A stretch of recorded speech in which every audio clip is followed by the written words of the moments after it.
Hello guys, तो मैं ले आया हूँ बॉडी बिल्डिंग की बहुत सारी नई अपडेट्स। और आज की फर्स्ट अपडेट में हम बात करेंगे मार्टिन फिट्जवाटर की, जो कि चीज़ों को बहुत ही ज़्यादा इंटरेस्टिंग रख रहे हैं बिकॉज इस बार भी हमें वो compete करते हुए दिखेंगे in a rematch with Nick Walker in Pittsburgh pro. Yes guys, देखो इस वक्त मार्टिन है बिल्कुल 8 से 9 वीक्स आउट और अपनी इस फिजिक अपडेट में आप देख सकते हो मार्टिन इज लुकिंग डेफिनेटली बिगर।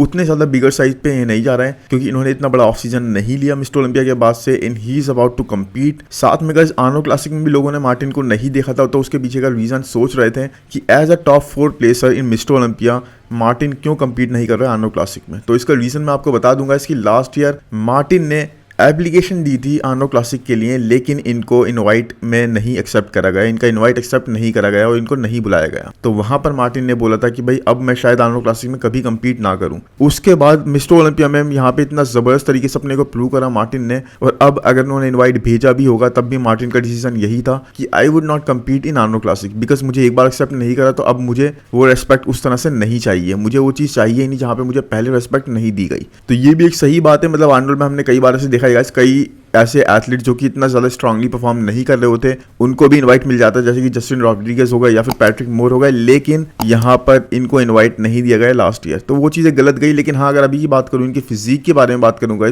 तो डेफिनेटली अपनी कंडीशन पे बहुत ज़्यादा वर्क करते हुए दिख रहे हैं। वो लाइन्स इनकी फिजिक में विजिबल है। साइज डेफिनेटली थोड़ा सा बड़ा लग रहा है, थोड़ा सा बिगर साइड पे लग रहा है, इतना ज़्यादा मैसिव तो नहीं लग रहा है। लेकिन हाँ गाइस, इस पोस्ट के अंदर भी आप एक चीज़ देख सकते हो जो कि बहुत ज़्यादा खतरनाक लग रही है, वो है इनकी क्वाड स्वीप। इनकी क्वाड स्वीप्स आप इन शॉट्स के अंदर भी देख सकते हो कितनी ज़्यादा मैसिव लग रही है। तो मतलब मार्टिन के legs we all know guys बहुत ज़्यादा बिगर साइड पे हैं, एक तरह से इनकी स्ट्रेंथ है और यहीं पर इनको निक का मुकाबला करने में आसानी होगी और निक को यहीं पर एक इनको देखना पड़ेगा क्योंकि यहाँ निक के लिए मुश्किलें खड़ी कर सकते हैं। बट हाँ, निक एक बहुत ही यूनिक साइज के साथ आ रहे हैं जिसका गेम इस वक्त मार्टिन तो नहीं प्ले कर रहा है। बट हाँ, मार्टिन अगर एक छोटा सा ऑफ सीजन लेंगे तो हो सकता है he can get really really big. लेकिन मार्टिन अभी अपनी इस अपडेट के अंदर कैप्शन में बोल भी रहे हैं कि मैं इस वक्त फोकस हूँ अपने बेस्ट लुक को लाने के लिए। तो यहाँ पर मार्टिन को भी पता है कि अपने बेस्ट लुक से कम पे यहाँ पे काम नहीं चलेगा।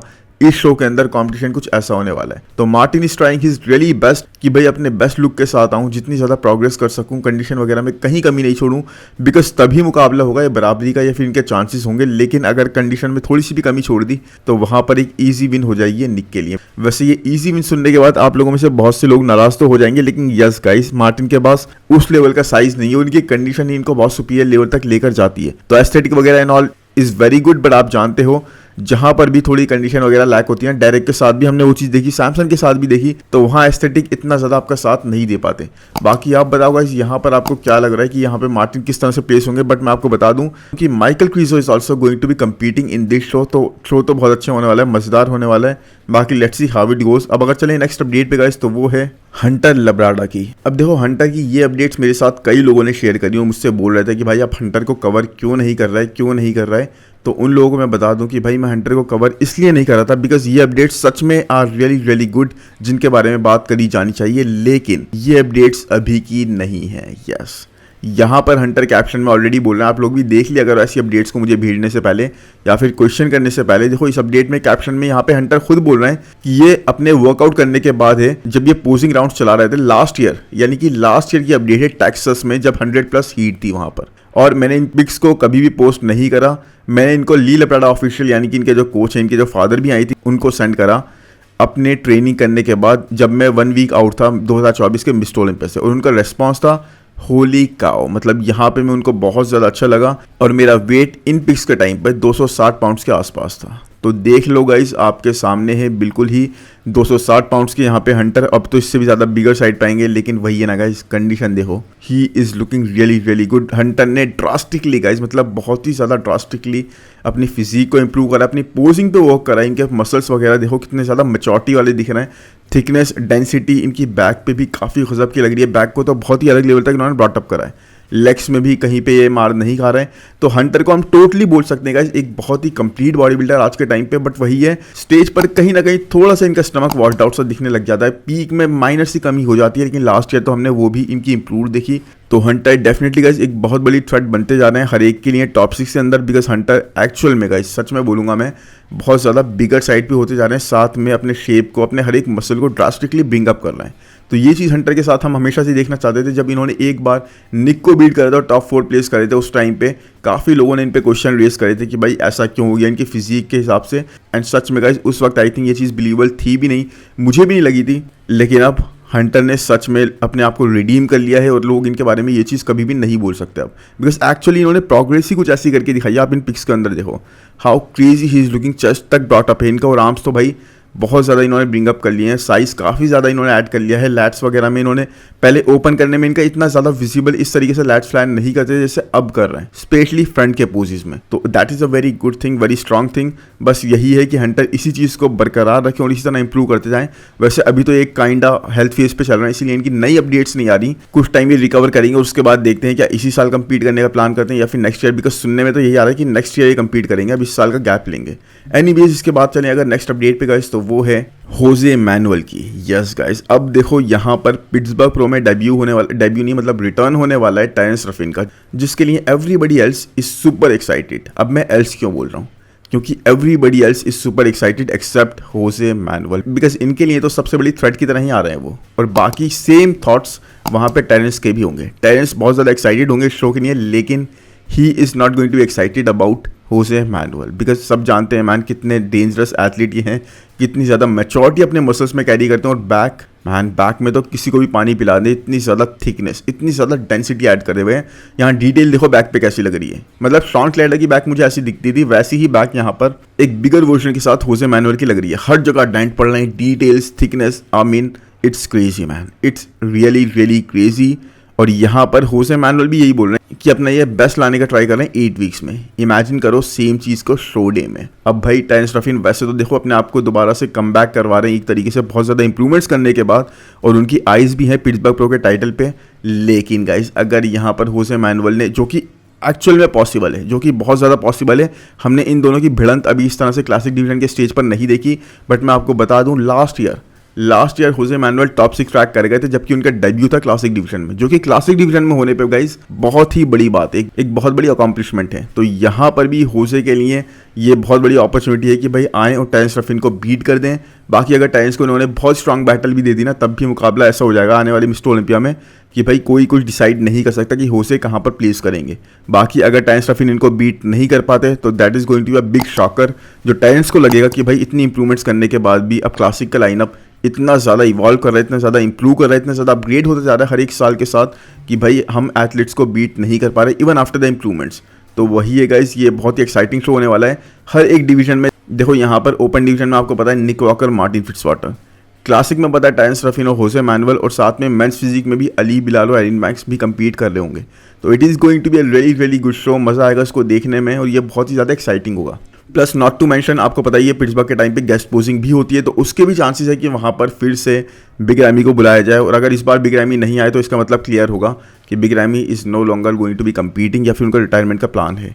अगर वो आ गए तो भाई ये तो मज़ा आ जाएगा देखने में कि उनकी फिजिक कैसी लगती है, किस तरह से वो आते हैं, और आने से उनकी सीरियसनेस पता लग जाएगी। एनीवेज अब अगर चलें नेक्स्ट अपडेट पे गाइस, तो वो है ब्रियॉन एंसली की। और ब्रियॉन ने अभी अपने लेटेस्ट यूट्यूब वीडियो के अंदर बताया कि he is planning to compete in 212 division. ये तो खैर वो पहले ही बता चुके थे, बट इनसे जब बात करी लोगों ने, इनके किसी ट्रेनर ने या फिर इनके साथ में जो ट्रेन कर रहा था उन्होंने, तो इन्होंने बोला कि मेरा प्लान यही है कि अभी मैं कुछ टाइम और लूँ अपने फ्रेम पर, और ज़्यादा मसल मास ऐड करूँ और ज़्यादा बिगर हूँ, बिकॉज मेरी बॉडी उसी तरीके से रिस्पॉन्ड कर रही है। साथ में यहाँ पे ब्रियॉन ने ये भी बताया कि अगस्त और सितंबर इन 2 मंथ में I can compete in any pro show. यहाँ पर मैं डिसाइड कर रहा हूँ कि भाई कोई प्रो शो पिक करूँगा और कम्पीट करूँगा। अब वहाँ पर मुझे लगता है करेंगे, लेकिन इनका प्लान बहुत सॉलिड है, अच्छा खासा टाइम इनको और मिल जाएगा। और इनकी बॉडी अगर हम देखेंगे तो असल में एक्चुअल में रिस्पॉन्ड कर रही है, मसल मास बढ़ी हुई लग रही है, लेग्स काफ़ी ब्रॉटअप लग रहे हैं, तो ये एक चीज़ इज़ वेरी गुड जो इनके हक में जा रही है। और साथ में यहाँ पे ब्रियॉन ने क्योन की भी बात करी। 212 में मेरे लिए मुकाबला होगा शॉन क्लेडर और क्योन पियर्सन। तो जानते हैं ये सबसे बड़ी थ्रेट्स इनके लिए कौन होंगे। एंजल का नाम नहीं लिया इन्होंने, वैसे एंजल भी काफ़ी अच्छी थ्रेट होंगे इनके लिए, लेकिन हाँ गाइस एंजल के पास इतनी डिटेल्स नहीं आती, मसल मास तो बहुत है जितनी ब्रियॉन के पास आती हैं, बट हाँ मसल मास के मामले में ब्रियॉन को बीट कर देंगे एंजल। लेकिन अगर मैं दूसरी एक तरीके से बात करूँगा तो यहाँ पर ब्रियॉन ने ये भी बोला कि लोग बोल रहे हैं क्योन पियर्सन इज अनटचेबल। क्योन पियर्सन को अनटचेबल बोल रहे हैं। फिर ये थोड़ा सा हंसे भी हल्का सा, लेकिन उसके साथ में इन्होंने ये बोला he is very very good, बहुत ज़्यादा पावरफुल है, बहुत ज़्यादा स्ट्रॉन्ग एथलीट हैं इस जनरेशन के, और इसीलिए ऐसा बोला जा रहा है। तो ब्रियॉन जानते हैं टोटली कि भाई किस किस से मुकाबला होगा और कितने ज़्यादा स्ट्रॉन्ग एथलीट्स हैं 212 डिवीजन के अंदर भी। मतलब एक टाइम पे जैसे क्लासिक डिवीजन में क्रिस हो गए थे ना, उनको कोई बीट ही नहीं कर पा रहा था, वैसे ही इस तरीके से 212 डिवीजन में क्योन पियर्सन है। और वहाँ पर देखो ब्रियॉन काफ़ी ट्राई कर रहे थे, उसके बाद उनकी प्लेसिंग गिरती चली गई। अब ये 212 में ही सेम सिचुएशन होती हुई मुझे लग रही है। एनीवेज, अब अगर चलें नेक्स्ट अपडेट पे गाइस, तो वो है जेम्स हॉलिंगसेट की। और जेम्स हॉलिंगसेट के साथ हम एक इशू हमेशा देखते हैं कि भाई इनकी अपडेट्स वगैरह अच्छी लगती हैं, बहुत अच्छी कंडीशन भी दिखा देते हैं, लेकिन शो डे में कहीं ना कहीं इशू आ जाते हैं। और किसी भी कोच के साथ वर्क करें, बिकॉज कोचेज़ भी अपने बहुत ज़्यादा स्पीड में चेंज करते रहते हैं, कभी इस कोच के साथ वर्क कर रहे हैं, कभी उस कोच के साथ वर्क कर रहे हैं, तो ये चीज़ इनके साथ काफ़ी ज़्यादा देखने को मिलती है और काफ़ी वॉट आउट से दिखाई देते हैं। लेकिन अब ये प्लान कर रहे हैं कम्पीट करने का पिट्सबर्ग प्रो के अंदर, जहाँ पे मुझे इनके चांसेस बिल्कुल भी नहीं लग रहा है। पता है क्यों? क्योंकि वहाँ पर ऑलरेडी कम्पीट कर रहे हैं Nick Walker, Martin Fitzwater, Regan Grimes, even top 3 भी प्लेस करना, और इनको भी पता होगा इस बारे में।